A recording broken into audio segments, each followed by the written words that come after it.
महाराज जी, हमारे जीवन में दुआ और बद्दुआ का कुछ प्रभाव होता है या ये सब कर्मों का निर्धारित है?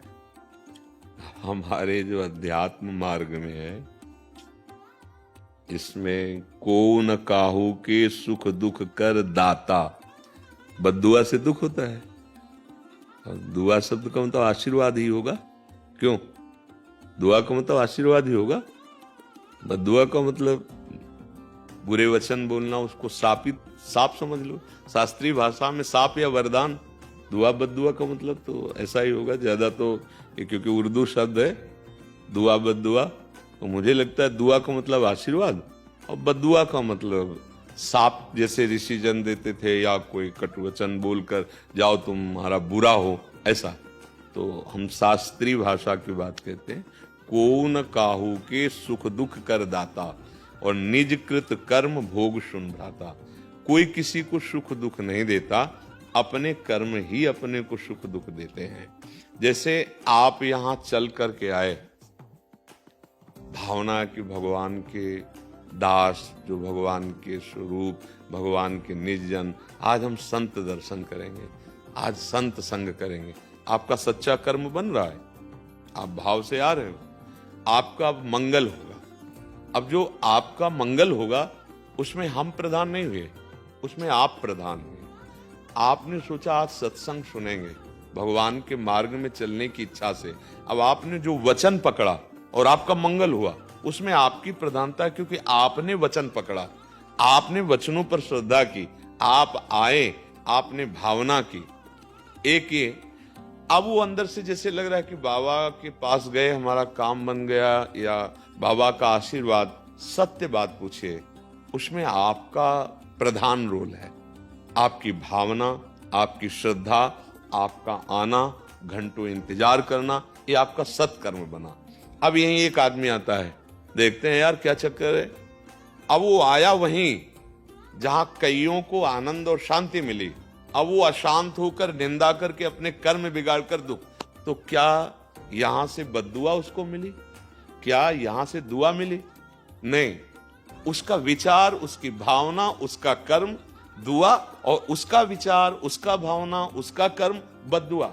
उसका कर्म ही उसे वैसे बन गए।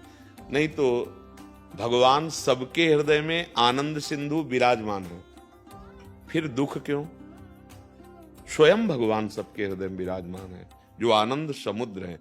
गोस्वामी जी लिखते, सबके हृदय अछत विकारी, पर सकल जीव जग दीन दुखारी।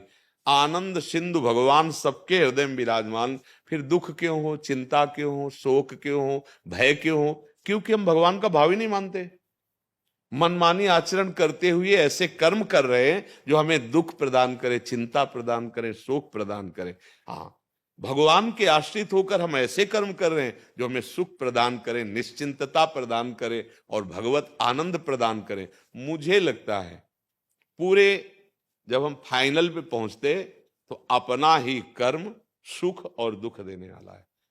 कह नहीं, हमारे ऊपर गुरु जी की बड़ी कृपा है, तो वो कृपा तब हुई ना जब आपने श्रद्धा की, आपने वचन माने, आप उनकी शरण में गए, आप उनकी बात के अनुसार चले। तो इसमें मूल कौन हुआ?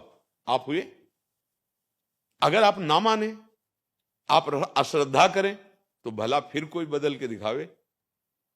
नहीं बदल सकते। भगवान भी हृदय में बैठे, तुम्हें तभी बदलेंगे जब श्रद्धा करो, विश्वास करो, आत्मसमर्पण भगवान को करो, नाम जप करो। तब आप देखेंगे, तब आपको लगेगा बड़ी कृपा है, हमारा जीवन बदल रहा है, हमें बड़ा आशीर्वाद भगवान का मिल रहा है, हमारा जीवन बदल रहा है। क्यों? आपने श्रद्धा किया, विश्वास किया। भवानी शंकरो वंदे श्रद्धा विश्वास रूपिणो, याभ्याम बिना न पश्यंती। बिना श्रद्धा विश्वास के हृदय में विराजमान नहीं अनुभव में आ रहे। तो कर्म ही हमारा पूजा है और कर्म ही हमें दुख सुख देने वाला, पक्का समझो। अगर आपके कर्म ठीक हैं तो किसी से आशीर्वाद की जरूरत नहीं, सब कोई आशीर्वाद देगा। मान लो जहां पर कृपा राम की हुई ता पर कृपा करे सब कोई। कृपा जब आप भगवान की आज्ञा के अनुसार अच्छे कर्म कर रहे हो, जैसे गीता जी में आदेश है संत जन जैसा करते, और बुरे कर्म तो अपने आप दुख मोल ले रहे हैं। आपको कोई बद्दुआ दे, हमें कोई बद्दुआ, जा मर जा, मर जाएंगे क्या? हमारे अगर कर्म सही हैं तो किसी भी ग्रह नक्षत्र, किसी भी विनायक, किसी भी शक्ति की ताकत नहीं कि हमें गिरा सके। अगर हमारे कर्म बिगड़ गए तो कोई बना भी नहीं सकता, ये भी बात समझ लो। अब जैसे बोले हमने तो देवी की आराधना की, हमारा काम बन गया, आपका कर्म हुआ ना, आपने देवी की आराधना की, आप स्वीकार करते हैं ना, सही ढंग से हो गई, उसका फल मिला, आपको आनंद मिला, आपको लगा बड़ी कृपा हो गई। बात समझनी है, अपने सुख दुख का निर्माण हम स्वयं करते हैं। हाँ, कर्म बुरा किया, अब तुम्हें लगा कि अंतर ध्यान हो गया, कोई जाना नहीं, अब वो फल देने आएगा, तब तुम्हें लगेगा कि भगवान दुख दे रहे। कर्म बहुत सुंदर आपका बना, और जब सुख देने आया और आप किसी संत के पास गए, भगवत मंदिर में, बोले उसी दिन से काम बनना शुरू हो गया, क्योंकि